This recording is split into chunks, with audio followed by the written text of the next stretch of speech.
오늘은 다니엘서 14번째 시간이 되겠습니다. 오늘 주제는 두 개의 책이라는 주제를 가지고 여러분과 함께 말씀을 나누고자 합니다. 본론에 들어가기 전에 앞서서 지난 시간에 했던 내용을 좀 잠깐 복수하고 넘어가고 싶은데요.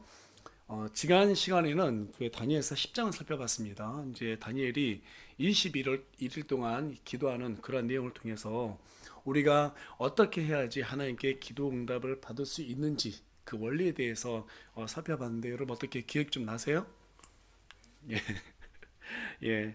그 한 세 가지 있었죠. 그 첫 번째는 다니엘은 자신을 위해서 기도하지 않고 오직 하나님의 뜻, 하나님의 계획이 무엇인지 거기에 집중하면서 기도했다라는 것을 우리가 살펴봤습니다.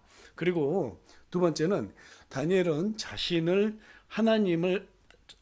갖다가 하나님을 반역했던 그 이스라엘과 같은 공동 운명체로 자신을 거기에다가 계수하고 겸손하게 하나님께 간구했던 내용을 살펴봤습니다. 또 그리고 세 번째는 다니엘은 자신이 해결을 할 수 없으면 그냥 기도가 아니라 금식하면서 하나님 앞에 모든 자신의 의지를 다 드리는 그러한 기도를 했다라는 내용을 살펴봤습니다. 여러분 금식이 뭐라고 그랬어요? 금식은 자기를 부인하고 하나님만 의지하겠다는 라고 하는 우리의 의지의 항복이라고 말씀을 드렸습니다. 하나님께서 바로 그러한 기도를 너무나 기뻐하신다. 그래서 이렇게 하나님께 내가 하나님 앞에 죄인이라는 사실을 깨닫고 오직 그분의 계획에만 동참하기 위해서 우리가 정말 오직 주님만 의지하는 상태에서 기도하면 모든 기도가 전부 다 이루어진다는 것을 여러분들께 지난 시간 우리가 살펴봤고 그렇게 또 깨달아 할 수 있었습니다. 예. 그래서 한 주 동안 그렇게 좀 기도를 해봤으면 했는데 어떻게 그렇게 기도해 보셨나요? 예. 여러분 사실 기도 같은 경우에도요 습관이고요. 또 기도 같은 경우에도 또 지난주도 말씀드렸다시피 기도할 때마다 마귀가 우리 괴롭힌다고 말씀드렸습니다. 예, 마귀는 하나님의 뜻을 구하는 그런 기도를 진짜 싫어해요. 왜 싫어해요? 우리가 지난주에 봤듯이 하나님의 뜻에 맞는 기도를 하게 되면 반드시 하나님께서 그것을 응답해 주신다는 말이에요. 그래서 마귀는 그 응답이 되는 순간에 자신이 계획하고 있는 그 모든 일이 틀어지기 때문에 기도하는 사람은 싫어합니다. 그래서 다니엘을 계속해서 괴롭혔잖아요. 심지어는 사자굴에 넣는 것까지도 봤습니다. 넣어서 죽이려고까지 했고 또 뿐만 아니라 그의 세 친구였던 사드락과 메삭과 아벳느고마저도 어떻게 했어요? 불가마 속에 용광로 속에 집어넣어서 죽이려고까지 했습니다. 그런데 어떻게 됐어요? 결과적으로 하나님께서 사자 입을 털어나오셨고 또 어때요? 그 용광로 속에서 불의 불냄새도 나지 않게끔 머리털 하나 상하지 않게끔 우리 하나님께서 건져내 주셨던 그런 내용을 우리가 쭉 살펴볼 수 있었습니다. 그래서 이 마지막 때 우리가 정말로 깨어서 해야 되는 것은 바로 기도다. 말씀에 비추어서 우리가 기도하지 않으면 승산이 없다는 사실이에요. 기도하지 않으면서도 우리가 내가 왜 이러지? 낭망하고 그러면 그건 정말 하나님 앞에 죄스러운 겁니다.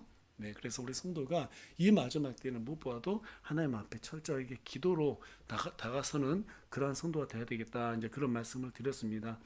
다니엘이 그런 마음을 가지고 그 당시에도 그렇게 하나님 앞에 매달렸을 때, 기도를 매달렸을 때 하나님께서 다니엘에게 모든 기도 응답을 해주셨습니다. 또 우리가 지난 시간에 살펴봤던 다니엘서 10장을 보니까 친히 우리 예수님께서 그리스도의 현현으로 나타나셔서 메시아가 끊어진 때에 대한 환상 그리고 마지막 때에 관한 이 계시를 구체적으로 주시는 것을 살펴볼 수 있었어요.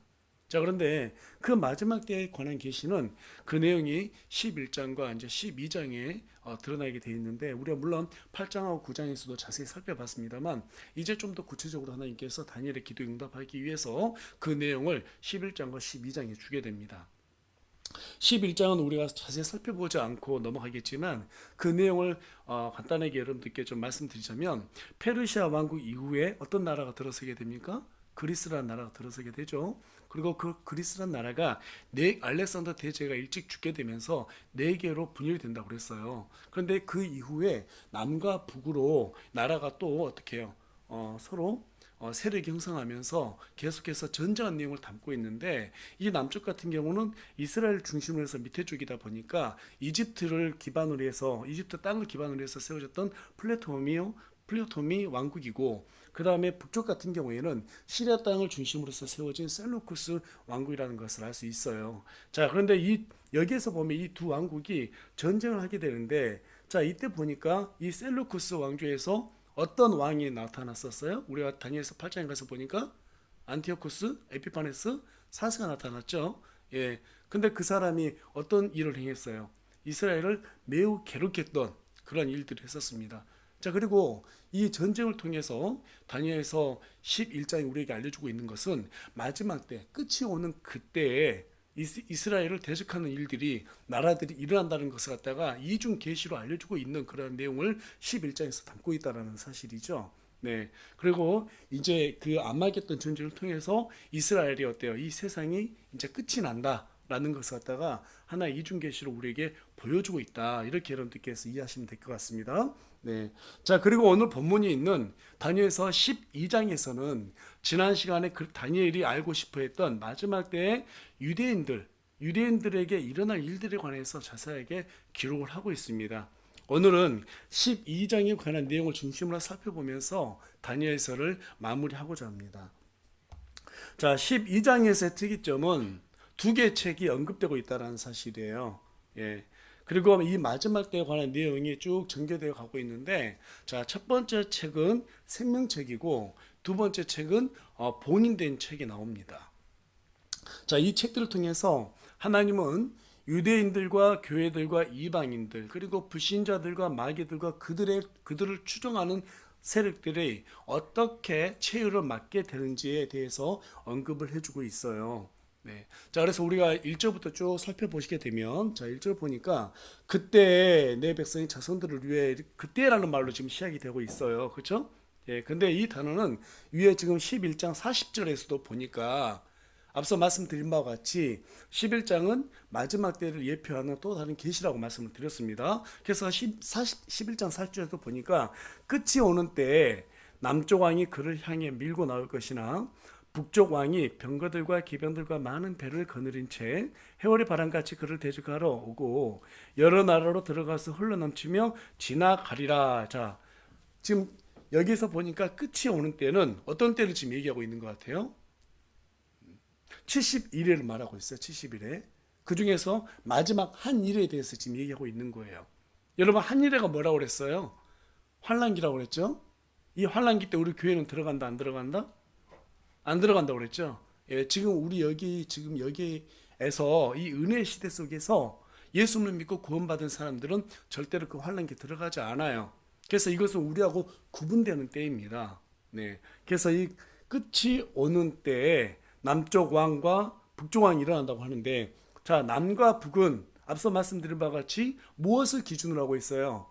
이스라엘 땅을 기준으로 하고 있죠. 그래서 이스라엘 땅에 남쪽은 뭐가 있어요? 대표적인 나라가 이집트죠. 그래서 아마 이집트를 중심으로 하는 어떤 분열된 그런 동맹국의 왕들이지 않겠느냐 하는 그 일반적인 생각이고, 북쪽 같은 경우는 이스라엘의 북쪽이기 때문에 시리아 쪽입니다. 그래서 이런 시리아나 그리스 쪽의 어떤 세력들이 이스라엘을 공격하려고 오지 않겠느냐. 그러니까 마지막 때에는 어떤 일이 벌어진다는 거예요. 남과 북 위에서 아래까지 전부 다 어떻게 해요? 이스라엘 대적하는 그러한 일이 있다라는 사실입니다. 자, 그런데 1절 가서 보니까요, 내 백성의 자손들 위에 서 있는 큰 통치자 미가엘이 일어날 것이요. 예, 이때는 이 미가엘이라고 하는 천사장이 일어난다는 거예요. 근데 여러분, 미가엘 천사장이 어떤 존재였어요? 이스라엘을 통치하는 영적인 통치자라고 그랬죠. 예, 그래서 여러분들 앞전 시간에 말씀드렸다시피 나라들마다 영적인 존재들이 있어요. 그 나라를 통치하는. 예, 마귀의 통치자도 있고 또 우리 하나님께서 친히 보낸 그런 통치자도 있다라는 거예요. 근데 미가엘은 어떤 존재예요? 바로 이스라엘을 구해주고 이스라엘을 보호하는 그러한 통치자라는 사실이죠.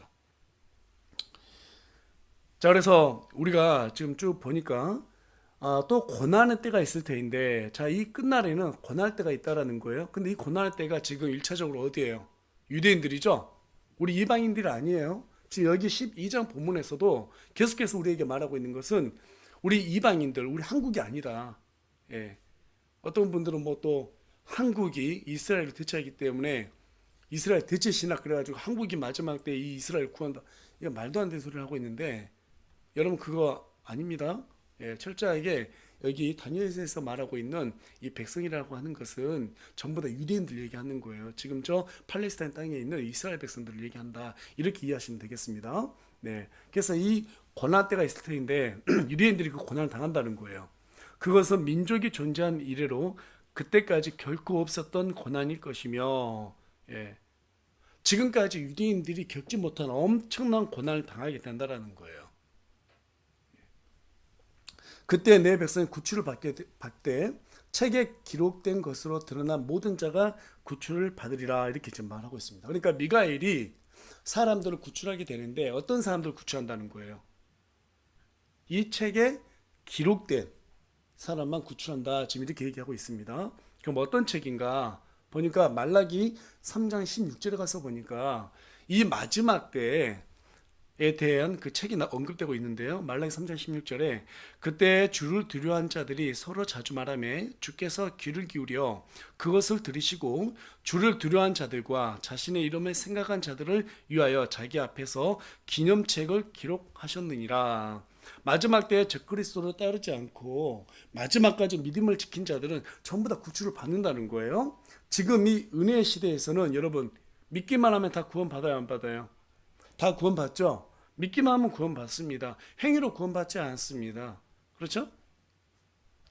그래서 지금 이 시대 가운데서는 누가 구원받았는지 안 받았는지 우리가 알 수 있어요, 없어요?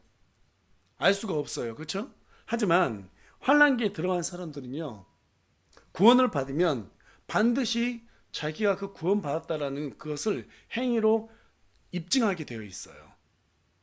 그래서 환난기에 있는 거예요. 이 환난을 통해서 그 믿음을 입증하지 않으면 그들은 어때요? 구원받았다는 사실을 갖다 하나님께 드러낼 수가 없는 거예요. 엄청난 환난에 맞서는 그런 일이 있어야 된다는 사실입니다.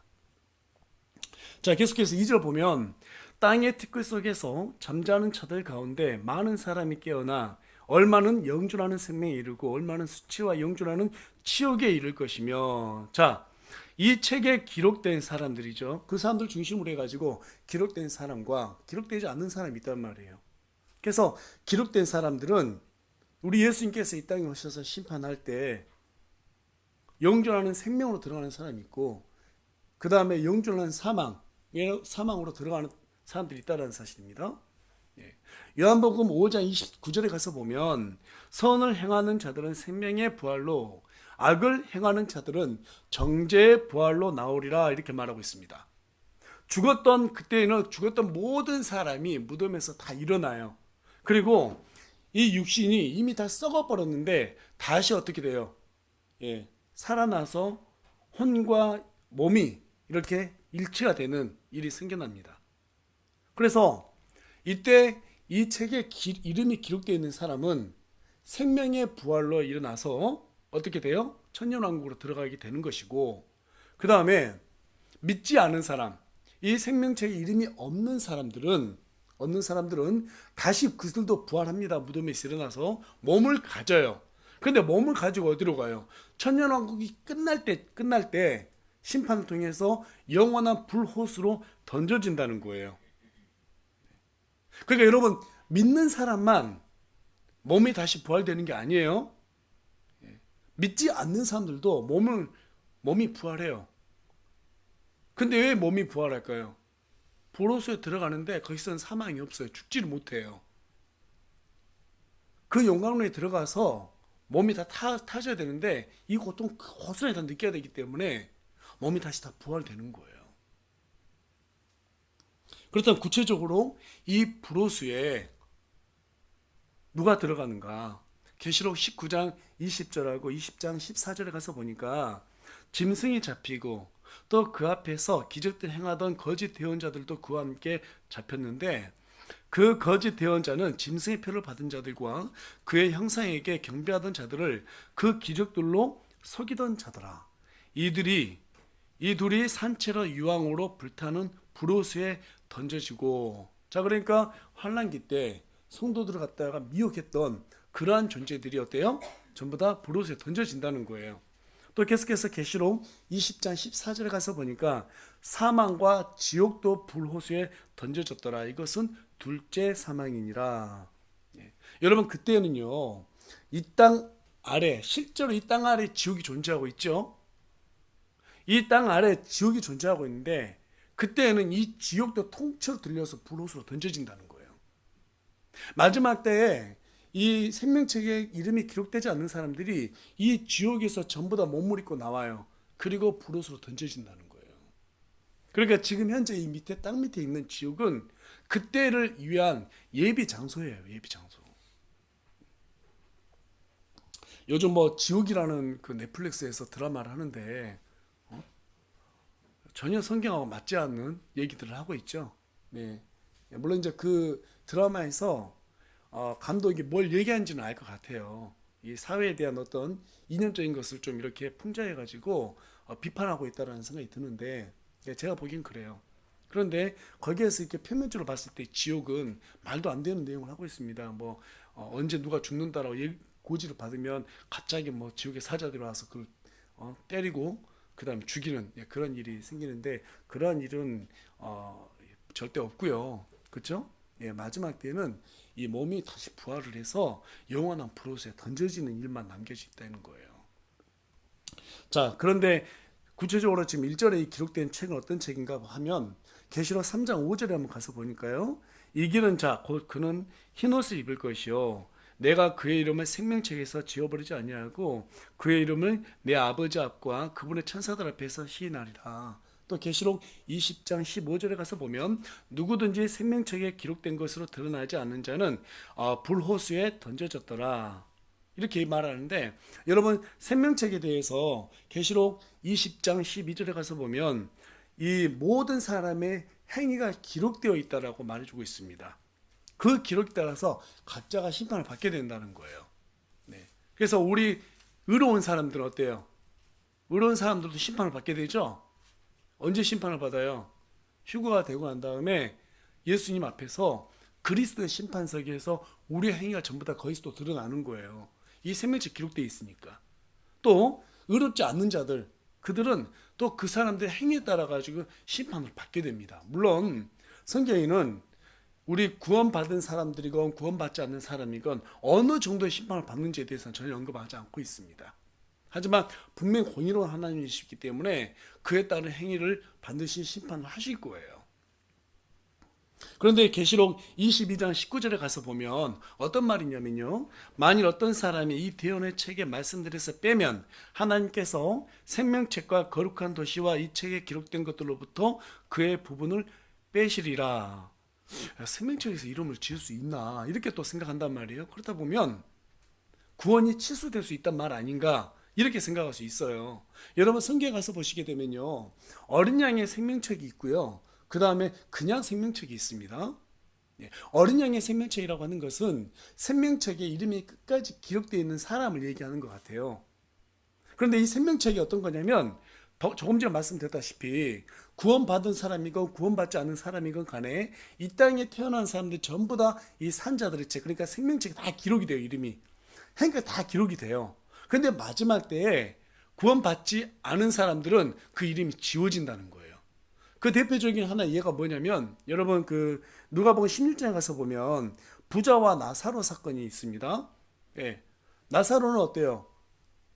구원을 받은 사람이죠. 예, 아브라함의 품에 있었단 말이에요. 그 이름이 나사로라고 말을 해요.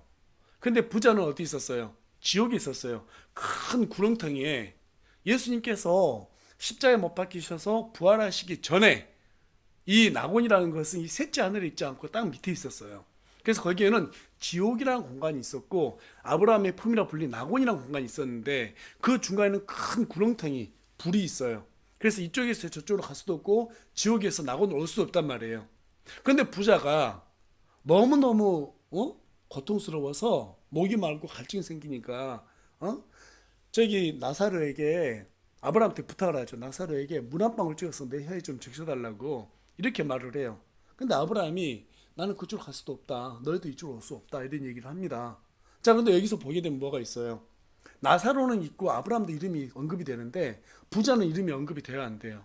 안 되죠? 안 돼요.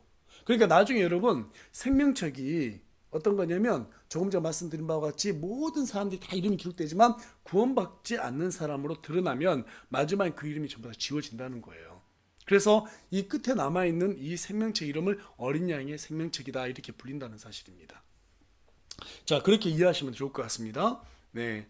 자, 그래서 누가복음에 10장 20절은 우리에게 뭐라고 말하고 있느냐? 여러분, 나중에 우리가 불의 수에 던져지는 그 심판을 보게 될 때 우리 어떤 생각이 들까요? 우와, 지금은 저와 여러분이 구원받았다라는 생각에 대해서 감동이 날마다 막 그렇게 올라오거나 그렇지는 않습니다. 그렇죠? 네. 그런데 성경 우리에게 뭐라고 말해요? 이 은혜에 대해서 항상 귀하게 생각하라고 얘기하고 있거든요. 네. 우리가 어쩌면 너무 구원받은 게 당연하기 때문에 너무 쉽게 치부하는 것 같아요. 근데 마지막에 그 심판을 받는 사람들을 보게 되면 우와, 내가 구원받은 것이 천만다행이구나 이런 생각이 들지 않겠어요? 네. 하나님 은혜가 정말 정말 크구나, 너무너무 크구나. 그때 그 장면을 보게 되면 우리가 정말 찬양하지 말라 해도 하나님을 향한 찬양이 우리 입에서 절로 나올 거예요. 절로 나올 거예요. 네. 그래서 누가복음 10장 20절에서 뭐라고 말하고 있어요? 그 영들이 너에게 굴복하는 이 일로 기뻐하지 말고 오히려 너희 이름이 하늘에 기록되었으므로 기뻐하라. 우리의 이름이 이 생명책에 끝까지 기록되어 있다는 그 사실로 인해서 기뻐하라는 거예요. 기뻐하라는 거예요.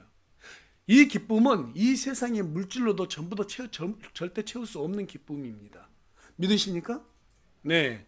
이 세상의 어떤 쾌락으로도 채울 수 없는 기쁨이에요. 그때 가면 확연하게 이 기쁨이 구분이 된단 말이에요. 사망에 대한 엄청난 저주가 임하는 그 장면과, 그렇죠? 그리고 구원받게 되는 그런 장면들이 극명히 구분이 될 겁니다. 따라서 여러분, 구원받은 것만으로 끝이다 라고 생각하면 될까요, 안 될까요? 절대 안 돼요. 절대 안 됩니다. 그래서 사도 바울이 빌립보서 2장 12절 통해서 우리에게 뭐라고 권면합니까? 내가 있을 때뿐만 아니라 내가 없을 때에도 더욱더 순종하여 두려움과 떨림으로 너희의 구원을 일하여 어떻게 하라고요? 드러내라. 드러내라. 하나님을 두려워하고 떨리는 마음으로 너희들이 정말 구원받았어? 구원받았으면 그 구원받은 사실 한번 드러내봐. 드러내지 않으면 어떻게 돼요? 생명체 우리가 게으른 사람으로 기록이 되는 거예요. 날마다 아마 천사들에 의해서 우리 행위가 전부 다 기록될 거예요. 여기 와서는 거룩한 척 앉아있고 주중에는 모든 죄를 다 짓고 이중생한까지 하나님께서 전부 다 기록하고 계실 거예요. 마지막에 그것들이 전부 다 불이 전부 다 어때요? 태우는 것처럼 이 공들이 다 사라진다고 얘기하고 있어요. 하나님 앞에서 얼마나 책망을 듣겠어요. 물론 이제 그때 가면 어떻게 될지 모르겠어요. 어떻게 심판을 이루어질지 모르겠어요. 근데 분명한 것은 그리스도의 심판석이 있다는 사실이에요. 분명히 사도 바울도 우리에게 두렵고 떨리는 마음으로 일을 하라고 말했습니다.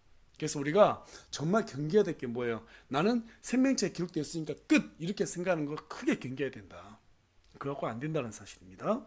자, 계속해서 우리가 3절 보겠습니다. 3절 보니까 지혜로운 자들은 궁창의 광채같이 빛나고 많은 사람을 의로 돌아서게 하는 자들은 별들과 같이 영원 무궁토록 빛나니라. 조금 전에 말씀드렸던 그런 내용들의 연속이에요. 그러니까 의로운 사람들, 생명책에 이름이 기록되어 있는 사람들, 우리 사도 바울이 말하는 것처럼 두렵고 떨림으로 너희의 구원을 일해서 드러내라 라는 이 권면의 말씀에 따라서 여기에서 말하는 지혜로운 자들은 구원을 받은 사람들입니다. 구원을 받은 사람들이에요. 하나님의 이 구원이 얼마나 큰지를 갖다가 귀하게 생각하는 사람들을 성경은 지혜로운 자들이라고 말하고 있습니다. 여러분 잠언 1장 7절에 가서 보니까 지혜가 뭐라고 그래요? 모든 지식의 시작이 주를 두려워하는 것부터 시작된다고 그러죠. 그럼 지혜는 뭐예요? 지식을 활용할 수 있는 능력이 지혜란 말이에요. 그러니까 우리의 지혜는 예수님을 두려워하는, 우리 하나님을 두려워하는 거기에서부터 온다라는 사실입니다. 그래서 여기에서 말하는 지혜로운 자들은 이 주를 두려워하는 사람들이, 의로운 사람들이에요.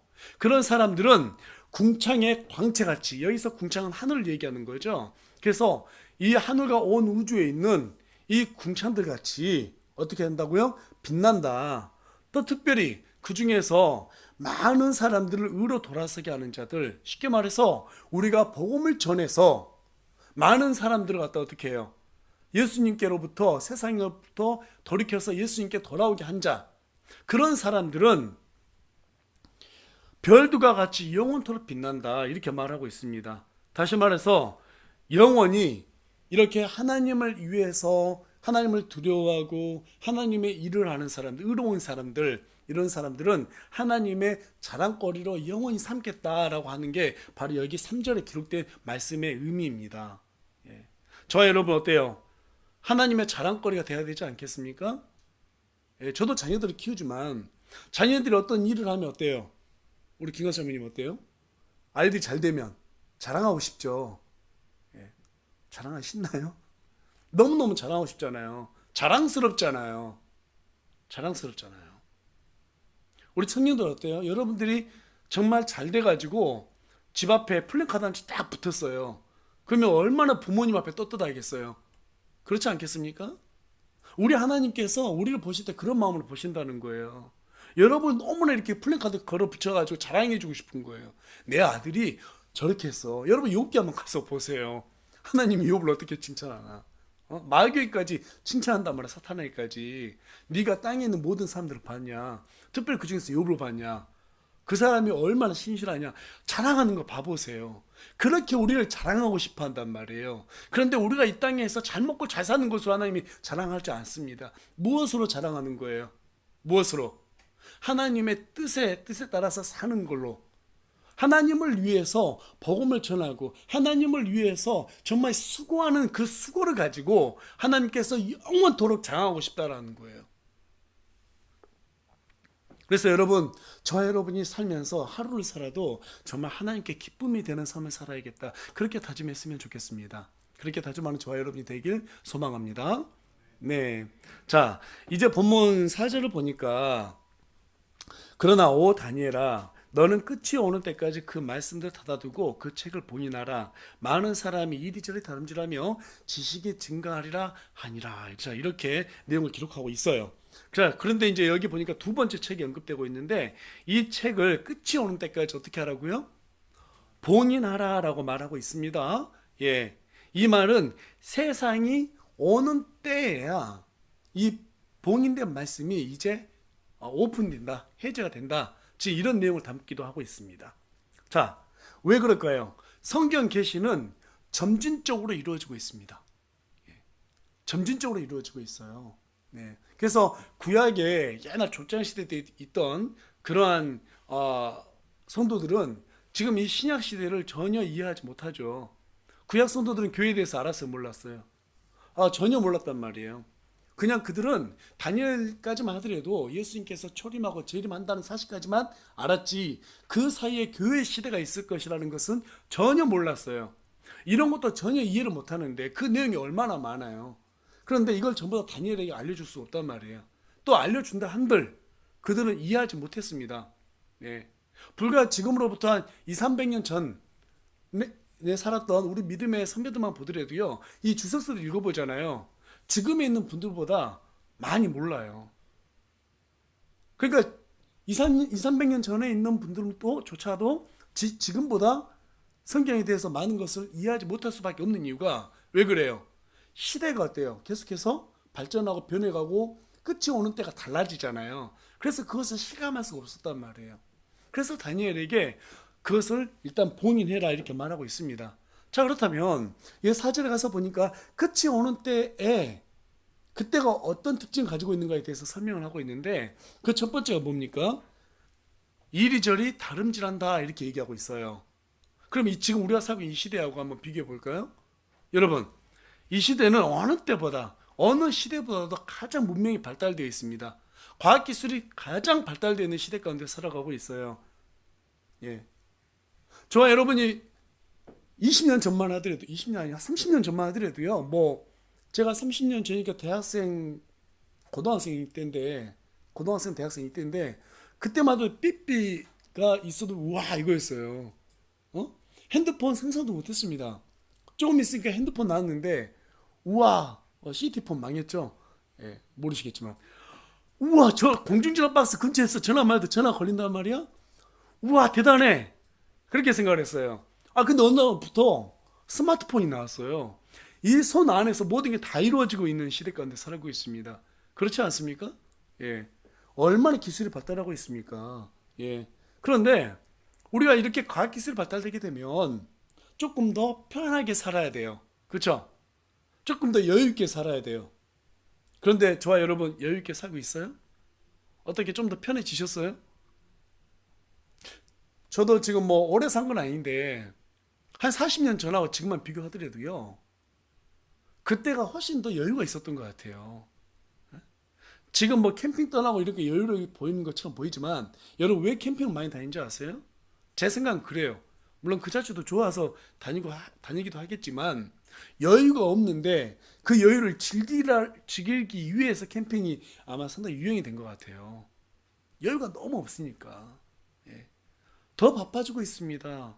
좀 더 편하게 살아야지. 좀 더 안락하게 근데 그 삶이 보장되지 않고 있습니다. 더 돈을 벌기 위해서.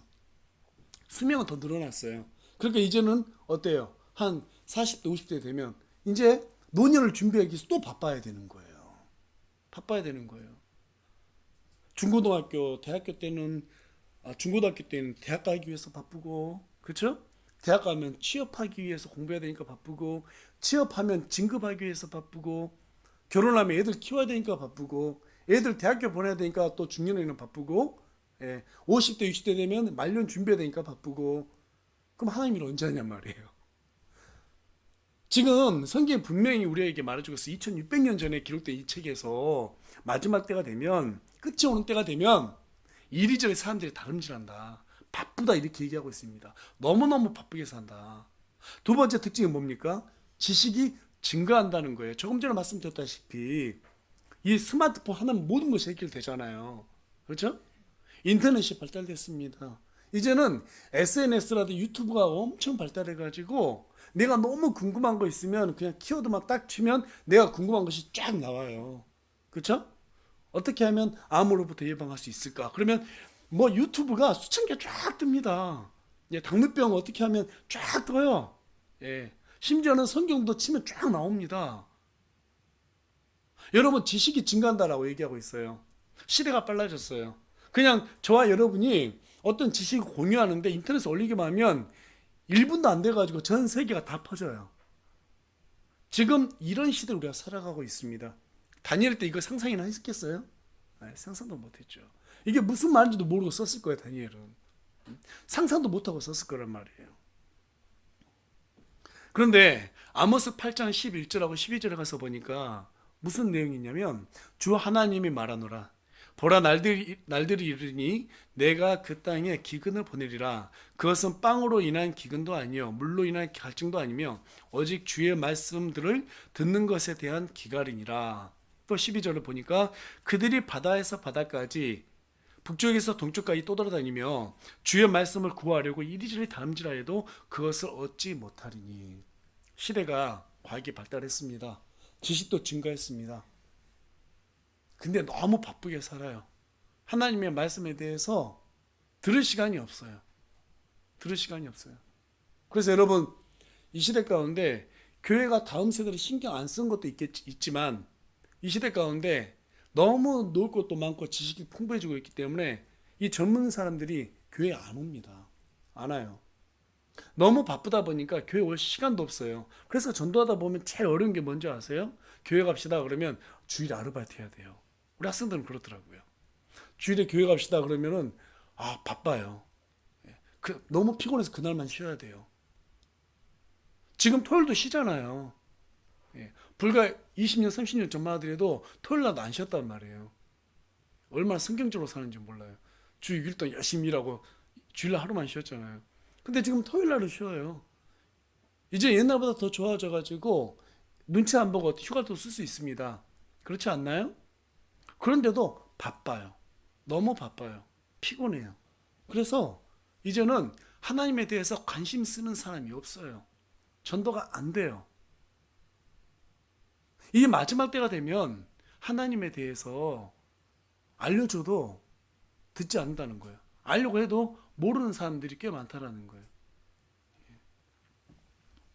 자, 그렇다면 여기에 이제 두 번째 언급된 책이 있는데, 자, 봉인된 책. 자, 이 책이 무엇인가 보면, 자, 6절에 가서 볼까요? 6절에 가서 보면, 그 실마리가 있는데요. 자, 5절과 6절 보겠습니다. 그때 나 다니엘이 보니 보라 다른 두 사람이 서 있는데 하나는 강둑 이쪽에 다른 하나는 강둑 저쪽에 있더라. 하나가 아마포 옷을 입고 강물 위에 있는 사람에게 이르되 이 이적들의 끝이 올 때까지 얼마나 있어야 하겠느냐. 자, 그러니까 지금 여기 강둑이라고 하는 것은 히데겔, 그러니까 다니엘이 10장에 서 있었던 티그리스 강이죠. 이 티그리스 강이 있었는데 지금 이 편하고 저 편에 이 두 사람이 서 있는 걸 지금 다니엘이 본 거예요. 근데 지금 아마포 옷을 입고 있는 사람이 누구냐면 아마 예수님인 걸로 지금 판단이 됩니다. 예, 그리스도께서 성육신하시기 전에 이 땅에 다니엘 앞에 섰을 때 예수님이 지금 말하는 것 같아요. 그러면서 7절에 있는 사람이 들었는데 7절에 있는 이 아마포 옷을 입고 강물에 있는 사람이 이 두 손을 들면서 7절에 보니까 그것은 한때와 두때와 반때에 관한 것이라고 말하는 것을 보게 됩니다. 자, 여러분, 한때와 두때와 반때 익숙하죠, 이제는? 그렇죠? 우리 계속해서 반복적으로 들었잖아요. 이게 언제예요? 지금 3년 반을 얘기하고 있죠.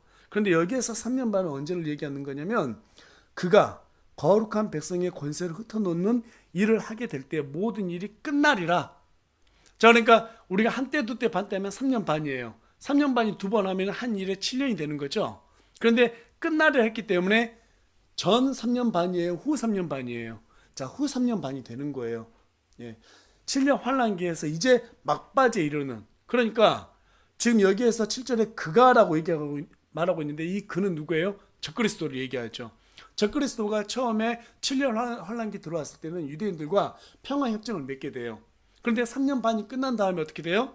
9장에 가서 보니까 그것을 깬다고 말하고 있죠. 깬다고 말하고 있단 말이에요. 그러니까 그 언약을 깬, 평화협정을 깬 그 나머지 3년 반 때를 말하고 있습니다.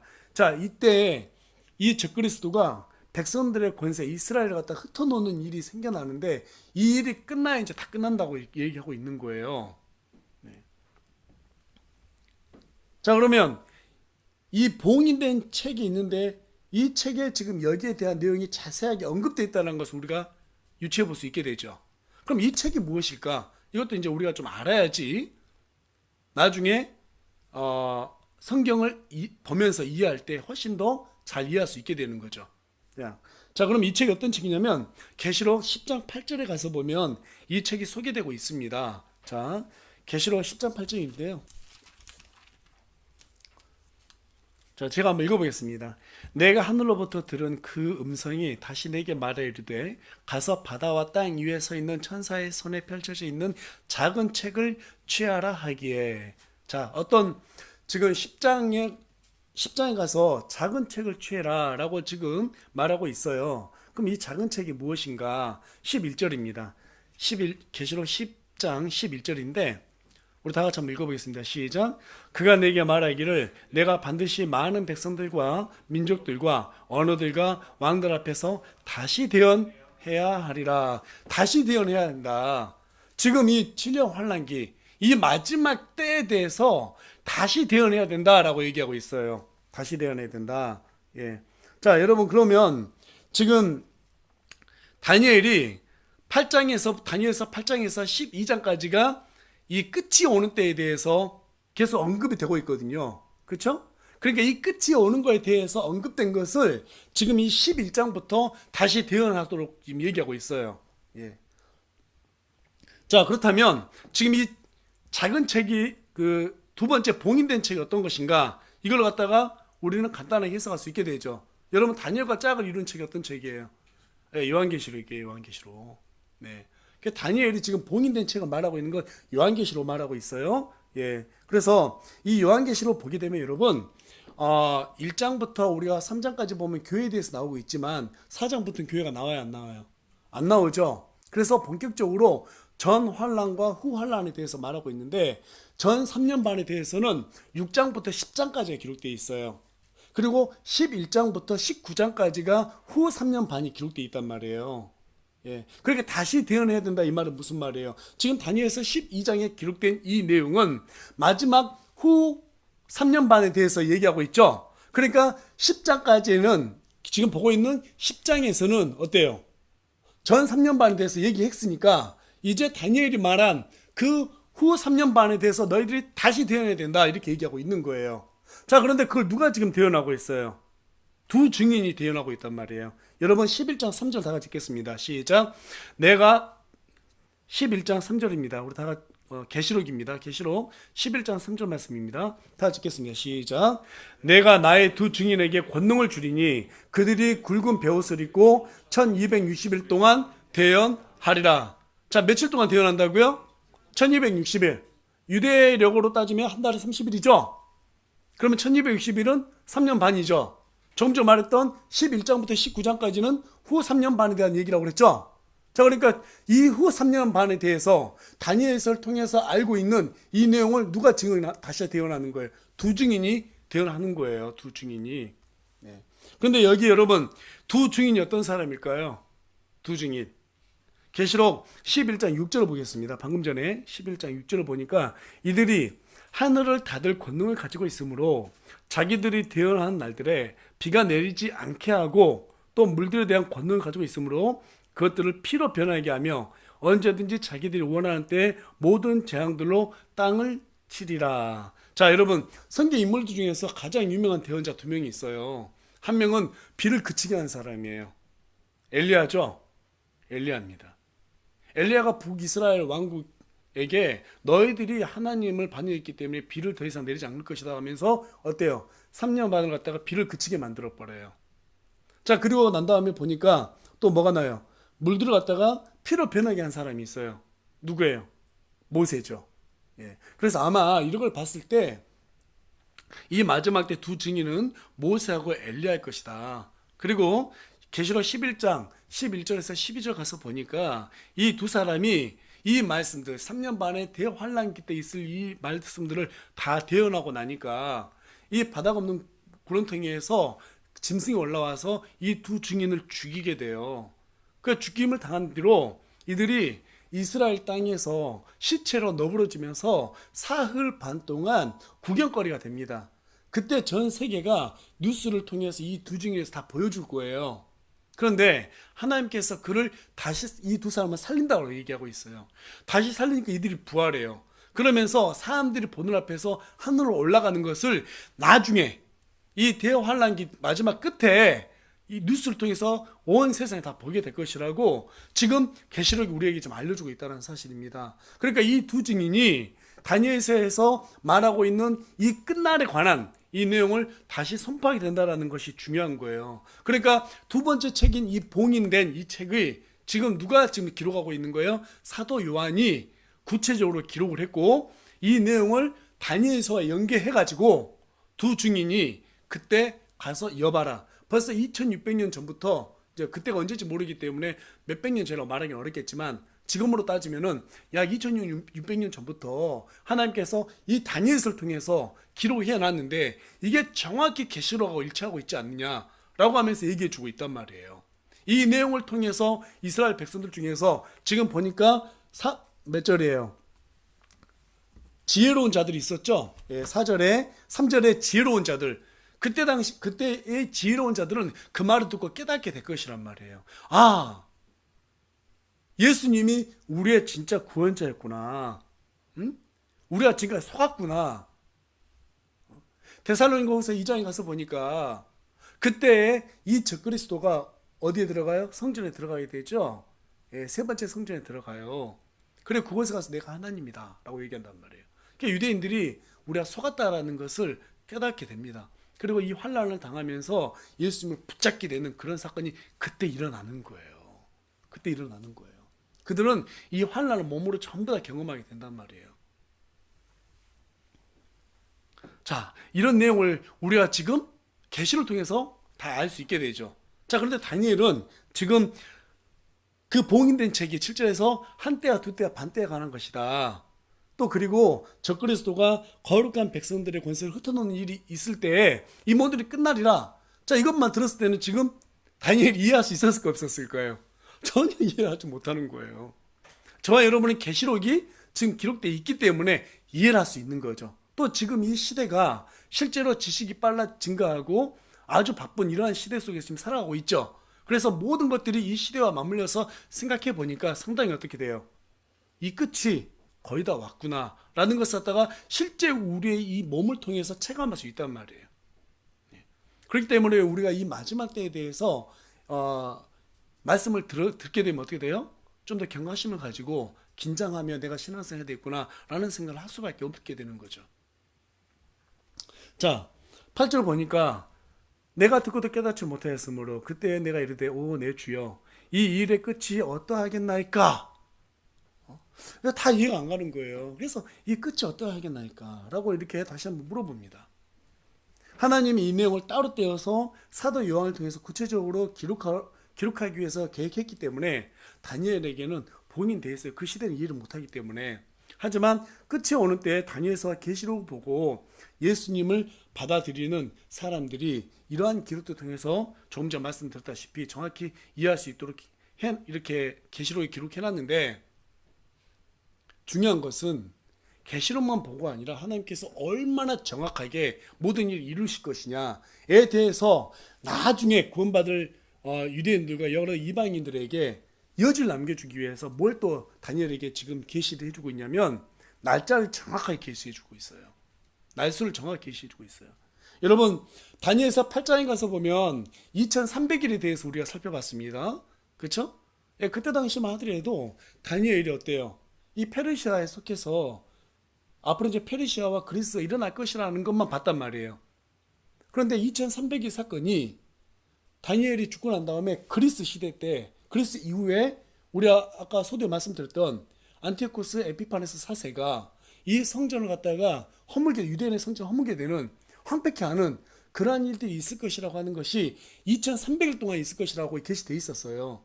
근데 정확히 우리가 지금 역사적으로 보니까 마카비오 반란이 일어나서 그것을 제압하고 승리하는 때가 역사적으로 기록되어 있는데, 그 역사적인 기록을 보니까 정확히 2300일이었다는 것을 우리가 이 시대 가운데서 알 수 있게 되었죠.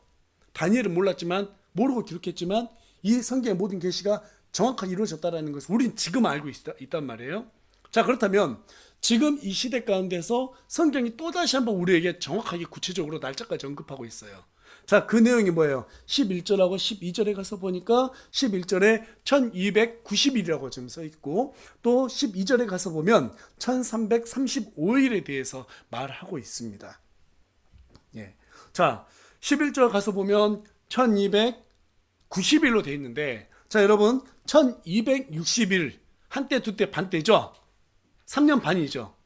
유대인 역으로 쳤을 때 한 달에 30일로 계산하니까 3년 반, 정확히 1260일이 나와요. 그런데 여기에 보니까 30일이 더해져 있어요.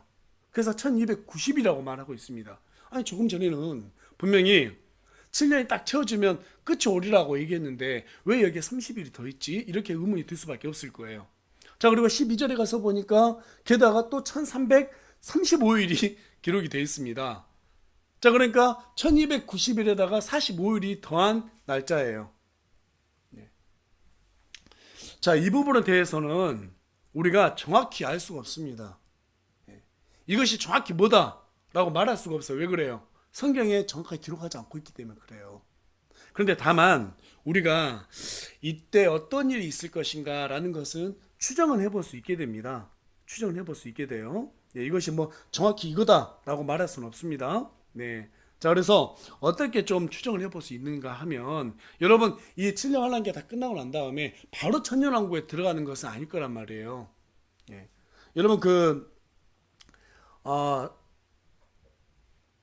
예수님이 이 땅에 오셔서 십자가에 못 박히고 죽으셨어요. 그리고 3일 만에 부활하셨어요. 그렇죠? 그 다음에 바로 승천하셨나요? 아니죠. 40일 동안 제자들과 함께 이 땅에서 지내셨단 말이에요. 그리고 승천하신 다음에 10일 후에 마가의 다락방에서 120명의 성도들이 함께 모여서 한 마음으로 기도했을 때 어떤 일이 벌어졌어요? 성령님이 임하는 그런 사건이 생겨나죠. 그게 오순절이죠. 예, 그와 같이 7년 환란기가 끝난다 해서 완전히 다 끝나서 바로 청년하고 이어진 것이 아니라 그 팀이 지금 있는데 그 날짜가 30일 플러스 45일 이렇게 지금 구분이 되어서 총 75일의 시간이 여기에 있다라고 다니엘서에 기록하고 있습니다. 자, 그래서 이것을 어떻게 좀 우리가 볼 수 있는가 추정만 해본다고 하면 성경 정확하게 며칠 동안 뭐가 이루어진다 말하지 않고 있으니까 추정만 해본다 그러면 그 첫 번째는 성전을 정화하는 일이 있을 것이라는 견해예요. 다니엘서 8장에 가서 보니까 다니엘의 환상 중에 숫 염소의 네 뿔이 나오고 그 중에 또 한 뿔이 나옵니다. 이 셀루쿠스 왕조 에피파네스 4세가 유대인들을 2300일 동안 괴롭혔던 그러한 내용이 8장에 기록되어 있는데 그들이 성전을 갖다가 유대인들 괴롭히고 성전을 험택했습니다. 더럽혔어요. 예. 에피파네스 4세가 자신이 제우스라고 하면서 제우스를 숭배하게끔 만들고 돼지 피로다가 제물을 드리라고 강요하고 하면서 이 성전이 더러워졌습니다. 그래서 마카비가 발라를 일으켜서 그것을 제압한 다음에 가장 먼저 했던 일이 뭐였어요? 성전을 정결케 하는 그러한 일을 했는데 그것을 뭐라고 그래요? 하누카라고 그러죠. 하누카. 네. 그래서 아마도 이러한 것들을 봤을 때 이와 마찬가지로 마지막 때에는 이 대환란기 때 적그리스도가 나타나서 세 번째 성전이 유대인의 그 성전을 갖다가 황폐하게 할 거란 말이에요. 그래서 더럽히고 우상 숭배하게 만들 거란 말이에요. 그래서 아마 그 1220일 동안 성전을 더럽힌 것을 정화시키는 시간이 한 30일 정도 되지 않겠는가, 이렇게 우리는 추정을 해볼 수 있다는 사실이에요. 두 번째는 하나님께서 이 땅에, 우리 예수님께서 이 땅에 재림하실 때 반드시 해야 될 일이 있으세요. 그게 남아 있습니다. 자, 그 일이 어떤 거냐면 민족들을 심판하는 일이에요. 7년 환란기 때 유대인들을 중심으로 해서 구원받을 민족과 구원받지 못할 민족으로 구분이 됩니다. 그 일을 반드시 하셔야 돼요. 예. 그러려면 어떻게 해야 될까요? 민족도 심판하기 위해서 뭐 해야 되겠죠? 자, 그 일이 마태복음 25장에 기록이 되어 있습니다. 자, 25장 31절부터 33절까지 내용이 기록되어 있는데 우리 다 같이 한 목소리로 읽어보겠습니다. 시작. 사람의 아들이 자기의 영광 중에 모든 거룩한 천사와 함께 올 때 자기의 영광의 왕자에 앉아서 모든 민족들을 자기 앞에 모으고 목자가 염소들로부터 자기 양들을 갈라내듯 그들을 일일이 분류하여 양들은 자기 오른편에 두되 염소들은 왼편에 두리라. 여러분, 7년 환란기가 끝난 이후에는 끝까지 살아남은 사람이 세 부류가 있어요. 그 세 부류가 있는데 첫 번째 부류는 믿음을 지킨 유대인들이에요. 끝까지 견딘 유대인들이고, 두 번째는 이방인들 중에서 유대인들에게 호의를 베푼, 유대인들 도와주는 그러한 민족들이 있습니다. 세 번째는 반대로 유대인들을 괴롭게 하는, 적그리스도에 따라서 유대인들을 괴롭게 하는 그런 염소의 민족이 있다라는 거예요. 네.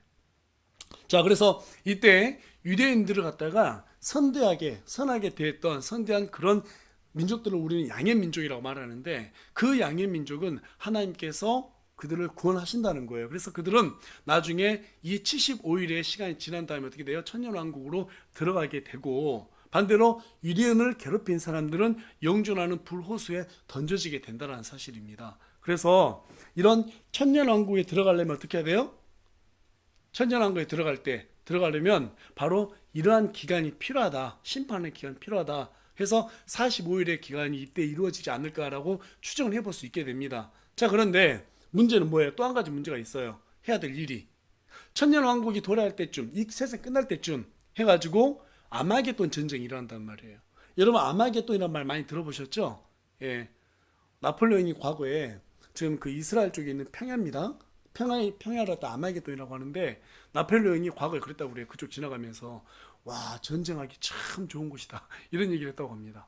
예. 그래서 이 세상이 끝날 때 마지막 전쟁이 아마 3차 대전이라고 보고 있는데, 그게 바로 아마겟돈 전쟁이라고 어때요? 예, 계시록 16절이 우리에게 알려주고 있단 말이에요. 이 아마겟돈 전쟁이 반드시 일어난다. 영화로도 뭐 아마겟돈이라고 하는 그런 영화들도 있는데, 그 전쟁이 마지막에 일어나요. 그때 뭐 아마 핵전쟁도 일어나고 막 그럴 거예요. 그러면 이 지구가 어떻게 될까요? 완전 황폐해져 있겠죠. 말도 안 돼 있겠죠. 뭐 물도 돼서 못 먹고, 땅도 전부 다 피어 있을 것이고, 건물은 다 무너져 있을 것이고. 그런데 그 땅을 천년왕국이라고 우리 할 수 있을까요?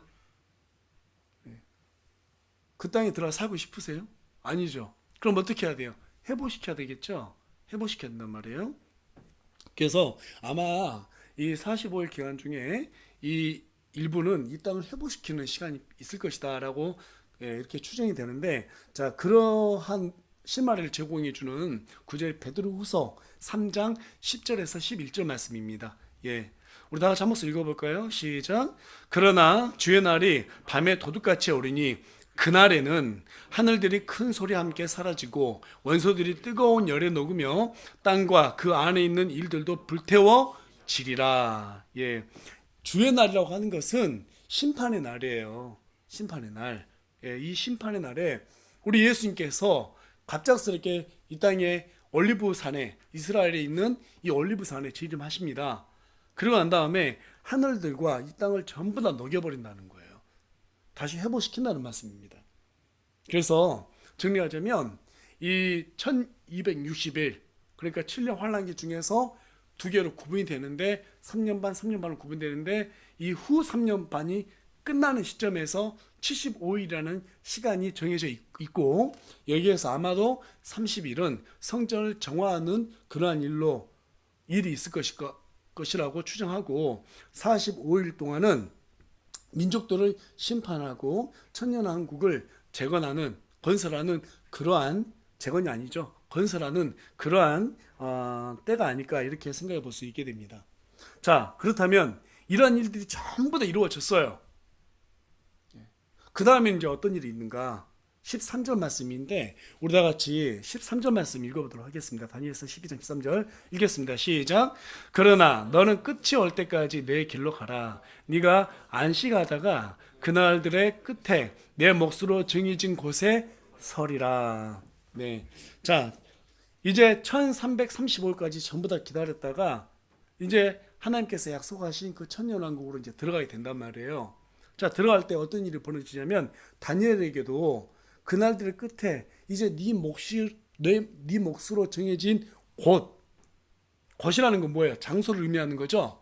네 몫으로 따로 떼어진 곳으로 너를 데려가겠다, 지금 이 말을 하고 있어요.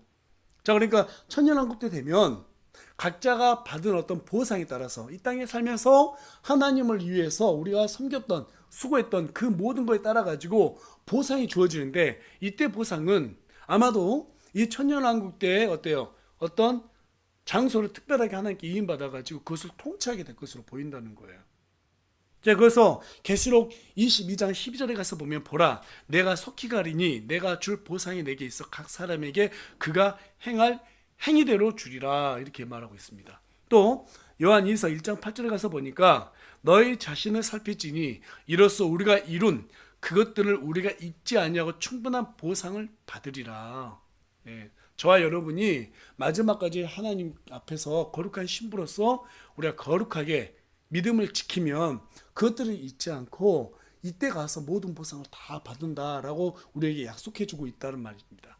네. 자, 그래서 그 모든 것은 이 천년왕국이 도래할 때 이루어진다. 그래서 그때 가서 저와 여러분이 실제적으로 이루어질 그 보상을 다 받아 누리기를 간절히 소망합니다. 네. 정말 이 보상이 우리의 소망이 돼야 되지 않겠습니까? 이 땅에서 돈 많이 벌어서 장구가 얼마다, 좋은 차 타야 된다, 이런 것들은 사실 그날에 비하면 아무것도 아닌 거예요. 아무것도 아닌 거예요. 이 땅에서만 잘 먹고 호의호식 한다 해서 우리가, 하나님께서 우리를 자랑거리 삼지 않는다는 겁니다. 이 두 개의 책을 통해서 우리에게 분명하게 어때요? 모든 계시를 이제 전부 다 해제시켜서 보여주고 있다는 것이죠. 네. 그래서 우리가 조금 전에 봤던 첫 번째는 책은 생명책이었는데, 여기에는 자신의 행한 일들에 대해서 모두 다 기록된 것이라고 말씀드렸어요. 그래서 우리 믿는 자들은 믿는 행위에 따라서 기록이 되어 있을 것이고, 믿지 않는 자들은 믿지 않는 대로 전부 다 그 행위가 기록되어 있다고 그랬습니다. 그래서 이 생명책에는 믿지 않는 자들의 이름이 어떻게 된다? 나중에 지워진다. 네. 그리고 이제 두 번째 책은 봉인된 책입니다. 자, 그런데 이 봉인된 책이 누구에 의해서 기록이 돼요? 사도 요한에 의해서 기록이 되고, 다니엘이 보지 못했던 이 봉인된 내용이 이 오늘 우리가 지금 살아가고 있는 신약시대 모든 성도들에게는 전부 다 해제가 되어 있습니다. 그래서 계시록 22장 10절에 가서 보면 이 책의 대언의 말씀들을 봉인하지 말라, 때가 가까우니라 라고 얘기하고 있어요. 다니엘서 12장 마지막에서는 이 책을 봉인하라고 말했는데, 계시록 제일 끝장에서는 뭐라고 말해요?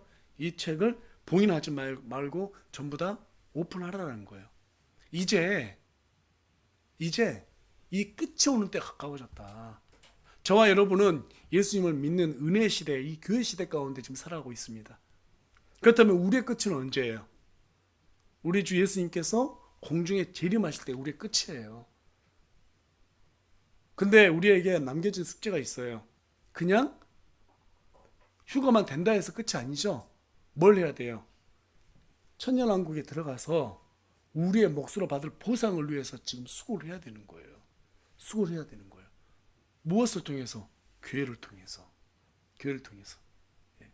그래서 저와 여러분이 교회를 섬기는데 열심을 내야 되는 거고요. 또 이 교회에서 선포된 이 말씀을 통해서 사람들에게 가서 전달해 줘야 되는 거예요. 예. 매주마다 강단에서 흘러나오는 이 생명의 말씀을 가지고 보는 사람들에게 듣든지 듣지 않든지 간에 긴급하게 우리가 전해야 될 그럴 책무가 있다. 그걸로 우리가 보상이 전부 다 주어진다는 사실이에요. 결론의 말씀 드리겠습니다. 여러분, 우리는 이제 진짜 끝이 오는 때 살아가고 있어요. 많은 사람들이 먹고 마시고 시집가고 장가가고 편안하고 안락한 삶을 보장받기 위해서 이리저리 다름질하며 죽음 뒤에 있을 심판에 관해 대해서는 무관심하게 살아가고 있는 때 살아가고 있습니다. 전도하면 가장 힘든 일이 바로 힘든 게 아까 말씀드렸다시피 바쁘기 때문에 예수 못 믿는다 이런 말들이에요. 또 뭐라고 말하고 있습니까? 지식이 증가한다고 말하고 있죠. 요즘 너무나 볼 것들이 많습니다. 얻을 수 있는 지식이 많아요. 그래서 이 지식의 이 정보의 홍수 속에서 우리가 지금 살아가고 있습니다. 그럼에도 불구하고 정작 이 시대 사람들은 자신들이 죽고 난 뒤에 이 지옥의 심판이 있다라는 그 지식에 대해서는 무관심한다라는 사실입니다. 관심을 두고 있지 않아요. 그리스도인들은 더 이상 교회에 나가지 않고 있습니다. 지식이 늘고 있고 유튜브 발달하다 보니까 그냥 편안하게 앉아가지고 씻지도 않고 그냥 지금 이 시간도 아마 핸드폰을 쳐다보면서 본인은 예배드리고 있다고 생각할 거예요. 신앙을 지식으로만 지키려는 사람들이 또 얼마나 많은지 모릅니다. 지식이 증가하다 보니까 성경에 대한 지식도 많이 늘고 가고 있어요. 진짜 하나님이 원하는 것은 우리가 교회를 통해서 수고하고 복음을 전파하는 것인데 그러한 것들은 생각하지 않고 내가 성경을 많이 한다. 이 지식으로만 자신의 어떤 믿음을 갖다가 드러내려고 하는 사람들이 이 시대 가운데 얼마나 많은지 몰라요. 여러분 성경 지식 많이 하는 거 너무너무 중요합니다. 하지만 그것보다 더 중요한 것은 아는 것만큼 어때요? 행해야 되는 거예요. 아는 만큼 행해야 되는 거예요. 그게 우리에게 주어진 책무입니다. 그런 의미에서 오늘 말씀이 이 다니엘서가 우리에게 이 마지막 때를 살아가고 있는 우리에게 어떤 메시지를 주고 있습니까? 어떤 경고를 주고 있어요? 여러분, 어차피 교회는 이 환란기에 들어가지 않기 때문에 사실상 우리가 몰라도 괜찮습니다. 그런데 우리가 왜 이 말씀을 나누고 있어요? 왜? 시대를 분별하고 이 이스라엘을 바라보면서 주님이 오신 날이 언제인지 알고 긴장하고 정말 깨어 있어서 복음을 전하라고 주신 말씀이 아닐까요? 먹고 사는데 집착할 때가 아닙니다.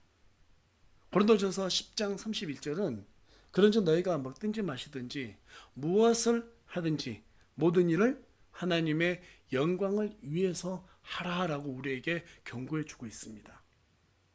하루하루 복음을 위해서 살아가라 이 말이에요. 여러분 날마다 말씀 안에서 깨어서 정말 복음을 전하며 기도하는 저와 여러분이 되길 간절히 소망합니다. 이 마지막 때에 더욱더 하나님께서 기뻐하시는 일이 무엇인지, 이 마지막 때에 내가 하나님께 무엇을 해야 될지 이를 놓고 우리가 기도하길 원합니다. 그리고 하나님께서 나중에 우리가 그리스도 심판서에 갔을 때 잘했다, 이 신실한 종이다라고 칭찬받는 저와 여러분 우리 새우물 침례교회가 되길 간절히 소망합니다.